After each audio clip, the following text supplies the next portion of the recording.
Hello and welcome to Lunchtime Politics on Channels Television. I'm Kayode Okikulu here in Lagos. The first biggest political stories making the rounds at this hour.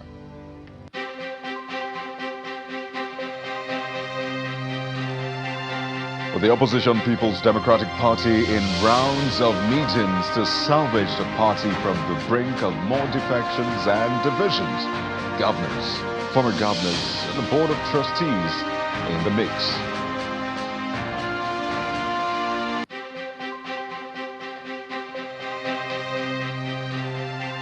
Protests and commendations trail APC's local government primary elections in Lagos as candidates emerge in an internal poll that will make or mar the party's chances.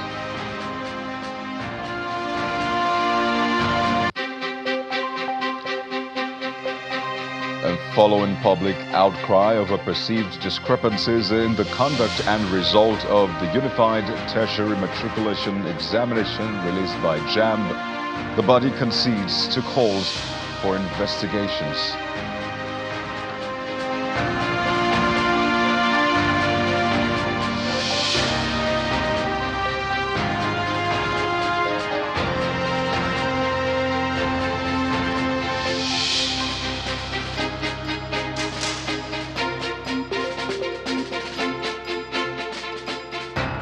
We begin from the nation's capital, Abuja, where the moves to salvage the People's Democratic Party from further losses continues, as some members of the People's Democratic Party, BOT, that's the Board of Trustees, have already arrived the neck hall of the party's secretariat for a meeting. Well, the last time the PDP BOT met in March, they had urged the PDP National Working Committee to convene a National Executive Committee meeting in May, which were in already, and a national convention in August.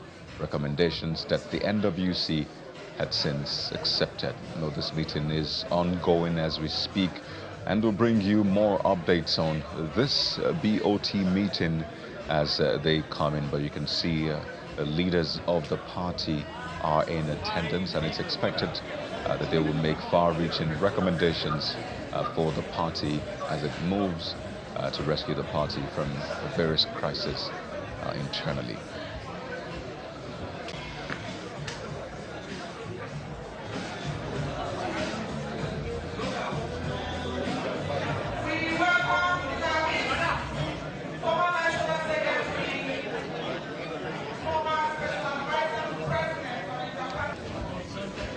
But this BOT meeting is coming after governors elected on the platform of the party appointed former Senate President Bukola Saraki to chair a 7-member reconciliation committee. Well, it was a meeting, or during a meeting between governors and former governors of the party that he emerged, a meeting which held last night. The party explained that the initiative aims to mend internal rifts and address grievances within the party following recent defections that have challenged the PDP's unity. The chairman of the PDP Governors Forum, Governor Bala Mohammed, disclosed this decision after that meeting, which was attended by the governors, key party leaders, including members of the Board of Trustees and the Minister of the Federal Capital Territory, Mr. Nyesom Wike. The meeting convened to strategize for the upcoming National Executive Committee meeting, which is scheduled for May the 27th, and the next slated for August, saw the participation from seven governors and numerous former governors.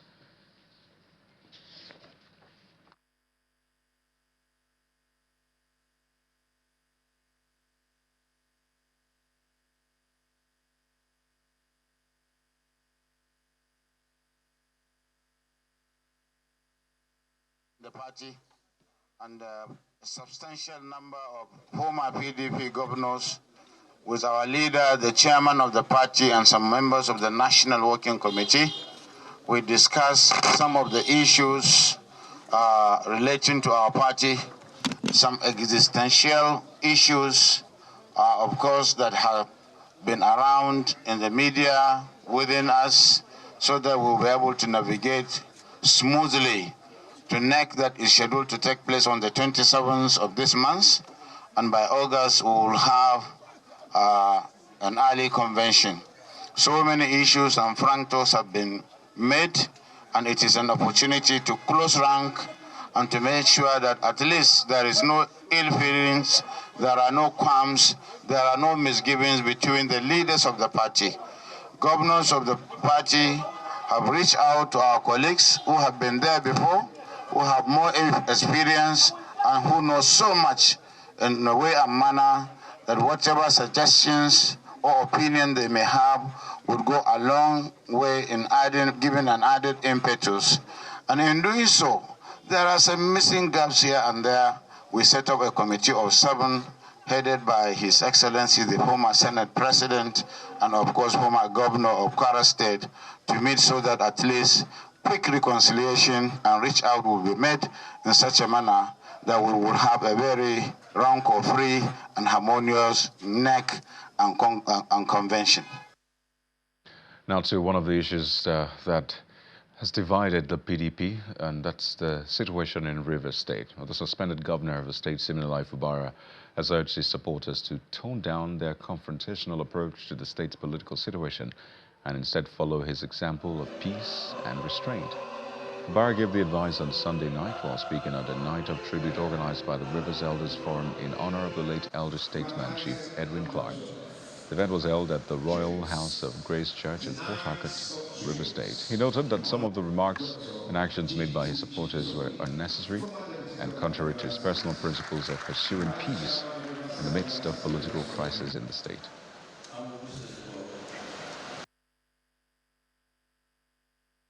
I want everybody to focus. Please, it's not everything you do, you think. There are some fights you don't fight, there are some things you don't do, because you need to ask the person. Does it want it? I have peace. If you have known me, you've been seeing me, you can see I look better now. In as much as we have things that we need to do for our state, we know people have no sacrifice for us, and we, one way or the other, have to stand by them, does not mean that we should start firing without any target. We need to be focused. Our evening here is about Paklak. It's not Oshobe, it's Fubara, Oshobe, same place. I want that. And like I said, it's about Paklak. Every other thing that is said here, every other admonition by whoever is your personal view.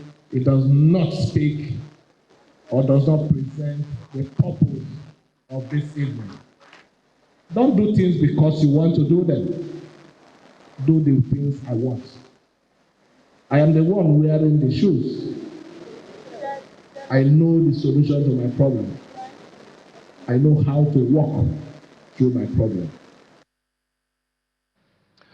Well, we'll continue to keep track of the developments, not only in Rivers State, but in the People's Democratic Party. Let's talk about the ruling party, the APC, but this time at the local government level. At least 5 incumbent chairmen in Lagos State have lost their bids for a second term in office following the All Progressive Congress's primary elections held for the state's that's local government areas and local council development areas over the weekend. Well, the affected council chairmen include those from Kokarguda, Agbado, Kyodo, Onigbongbo, Ayoboy, Baja, and Etiosa, all of whom failed to secure the party's nomination for the forthcoming local council polls. Well, the party primaries conducted at the APC Secretariat on Acme Road in the state was overseen by the electoral committee led by Senior Advocate of Nigeria, Babatunde Ogala.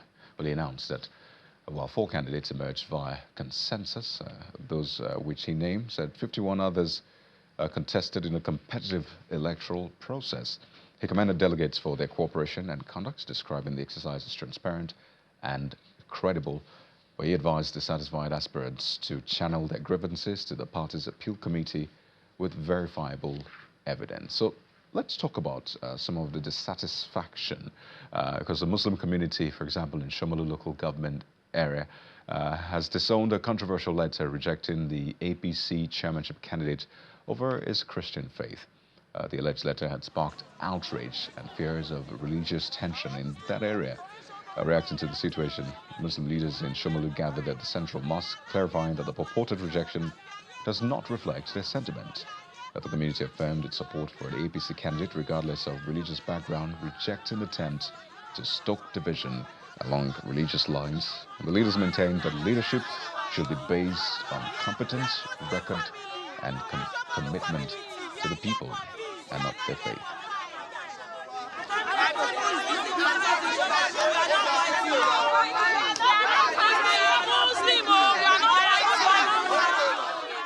Well, there have also been other issues raised. Take a petition for the election for Agbado Kyodo LCDA.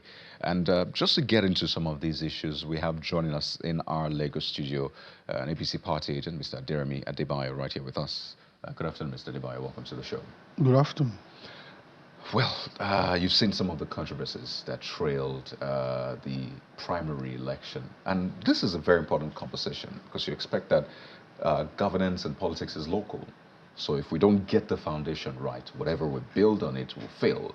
Again, the local government is very important to the dividends or the delivery of the dividends of democracy to the people, whether in the hinterlands, rural areas, and the rest. So let's start with an overview of this conduct, because a lot of aggrieved people have kicked against what are described as imposition of candidates by some party leaders. In fact, they said that some people were using the name of President Bola Tinubu to impose their candidates. What exactly played out for you as a party agent? Exactly. Let's first appreciate that Channels TV is giving us the opportunity, because for all of us, we are loyalists of Asiwaju Bola Ahmed Tinubu, and we have followed him over the years. We believe in his cause.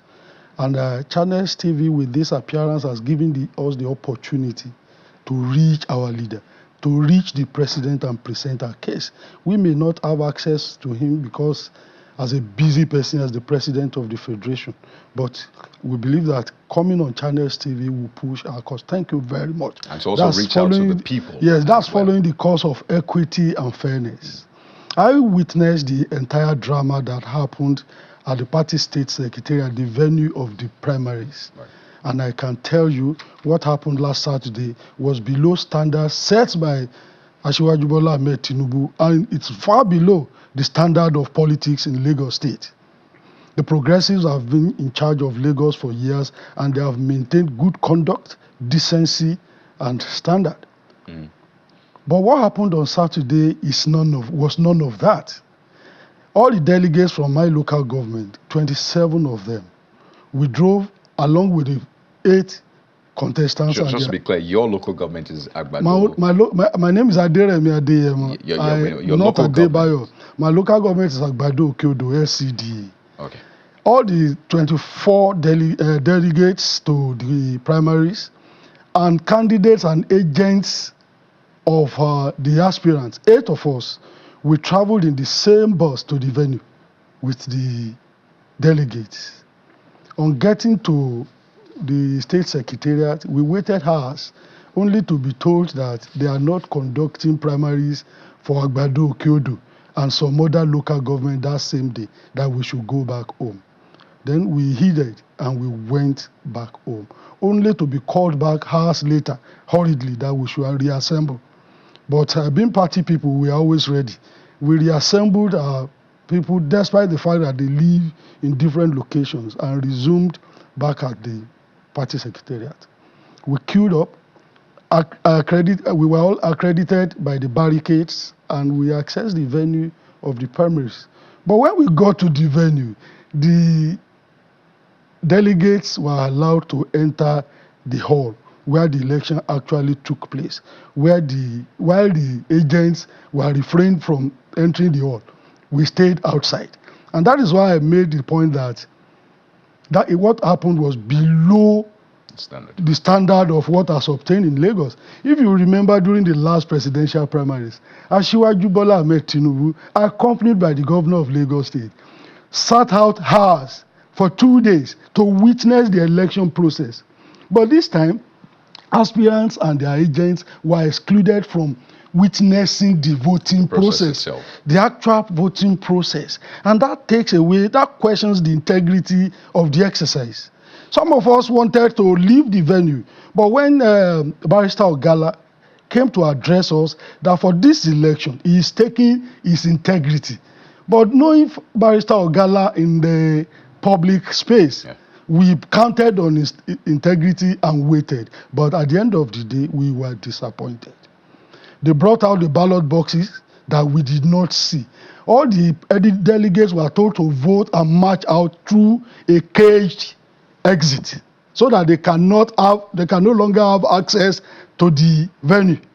They voted and were told to leave the premises. Some of them told us that they were accompanied by arms-bearing policemen to ensure that they were not anywhere around that place. But we agents, we waited. We saw them file out. So later they brought out 51 boxes, one for each of the local governments. Because some of them abstained. Some of the local governments, you understand, did not participate. Some did not participate because they have drawn up a consensus. There were to be 27 aspirants, but only 24 of us turned out. One is outside of the country. 2 others are contesting cashless elections, which excludes them. Right. So we had 24 delegates. They casted their ballot. But to a surprise, when they got to Agbado Okiodo, our council chairman, who is an incumbent, and by the tradition of the party and the directives we had earlier, the leadership have told them to return all the incumbents who have venturing for a second term. When you say the leadership, is it the state leadership or the leadership at the federal? Which of the leadership? The leadership of the party at the topmost level. Which is where? The members of the GAC. That's in the governor's state advisory context. Okay, committee. just to be clear, when you say top level, it's a tradition in Lagos State. Unless you have done something particularly wrong that is not acceptable to the leadership of the party, it's a tradition in Lagos and in the APC to allow people a second term, particularly those who have performed creditably well. So he didn't return. He did not return by the process. So who was elected as the candidates? One Ishola Jimoh was supposed to have been returned, but the person they called Ishola Jimoh was never Ishola Jimoh. His name in the public place had always been Abiodun Ejigbadero. Okay. So we feel that there is an attempt to hide his identity because he was never a member of the All Progressive Congress in Agbado Okiodo. Before the screening exercise and even ahead of the primaries, all the party ESCO members in the ward where he claimed to come from signed against his being an aspirant in this election because he had never been part of the ward at all. And members of the LGA2 committee filed petition weeks ahead of the primaries that this guy was never seen. So who is now appointing what they call an agele to come and oversee what's happening in Agbado? Mr. Adeyemo, pardon me, let's be clear now. You're welcome. Have you looked through the party's register? Is that name not registered in the APC? Either of the names you mentioned, after either Ishola Jimoh or the name you said that you're aware of. Good, we have done that. The secretary of the party, who keeps all the records of party attendances, addressed the press yesterday that he has all the attendance registers and never for once as Ishola Jimoh or Abiodun Ejigbadoro featured in any of the party's programs and activities. But are those names in the party's register, which is different from the attendance itself, like the members who are registered in the party at that level? Did you see that name? Well, if you will be registered in the party, you will be registered in your own local government or your SCD. So the name is not. The name is not in Agbado Okiodo. Okay. This candidate is supposedly been part of the process in Alimosho LGA as different from Agbado Okiodo SCD. So there's a challenge here, and we'll get to that maybe. But I want to be clear on something. What do you suspect is at play here? Because you've talked about the senior advocate of Nigeria, whose integrity you say is at stake here. It is. Right. So do you suspect that your own, the delegates voted for the incumbent and then someone else came up? Or since the agents didn't follow them, what if they voted for this name that you mentioned? So what are the things you suspect? All the agents called a press conference yesterday. I was there. Yeah. They told the entire world that they voted David Famuyiwa. That's all the delegates. All the delegates, 16 or 14 of the delegates. But can we take their word? Can we take their word for it? Yes, you can take it to the bank. Because nobody, it's a secret ballot. You can take it to the bank. Some of them are part of those who signed petition against the sudden appearance of this guy. And when he called them to a meeting where he offered them money 2 days before the primaries, they declined. They didn't attend the meeting. So I can't see how they will turn back and vote a candidate that had not been part of the... There's a tradition in the APC. I understand. We By the know way, ourselves. Those claims are not claims we can independently verify. Fantastic, yes. But speak to us about what you suspect is at play here. What Who we do you suspect think is moving things behind the scenes here? Okay, I will tell you, and that is the most critical area. As supporters of Asiwaju Bola Ahmed Tinubu, we have always followed his course. In the last general elections, the controversial presidential elections in Lagos State, Agbado Okiodo, the 2 wards we have in Agbado Okiodo, we voted handsomely for our president. We voted far ahead of the closest rival, that is the Labour Party. We returned over 4,000 quality votes, which were used to offset the losses in other areas, other electoral areas. But we heard that some people took advantage of access to the president or to the leadership to tell a different story. They have accused us of supporting Labour Party in that last election. If we had supported Labour Party, why we will have won handsomely in Agbado Okiodo? But that is why I credited channels for giving us this access. We have never had the opportunity to present our own story. Right. If such things happens in other places, we shouldn't be punished for guilt by association. So you think let them look into our records. Right. We are supporters and loyalists of the president, so and we intend to remain that. There you go. But I want you to speak to something, which is, again, another fundamental issue, because there's been this back and forth. Should LCDAs even participate in the primaries, for example? Because some say it's not even constitutionally recognized. Some have said, well, let them participate. But at this rate, what we're seeing is people who are not from the LCDAs are now becoming the candidates representing the LCDA. But the fundamental question is LCDAs and how the constitution rather sees it. Is it legal to have a primary, to then elect a candidate to run for a local government election for an LCDA? Thank you very much. The Constitution of the Federal Republic of Nigeria grants the power to conduct elections into local government in the state houses of assembly. The Lagos State House of Assembly created these LCDAs. During the controversy, when the Supreme Court declared them inchoate, they stepped them down from LGAs to LCDAs in order to comply with the Constitution, to keep the 774 local governments in the constitutions intact. But the House of Assembly, as a body of elected representatives, they can create institutions of administrative conveniences, which they have done to bring governance back close to the people. For instance, look at Adeyemo. It's bigger than some other states in the Federation. And if that is just one local government, how do you want to get into the interiors? So these are administrative conveniences. Right. And it is the State House of Assembly that can now design the process of deploying manpower, either by selection or by even allowing the people at the grassroots themselves to vote. So you can, if you have seen the performances of the LCDAs, you will credit the Lagos state government for going in that direction. Only last week in my council, we commissioned 3 brand new state-of-the-art roads.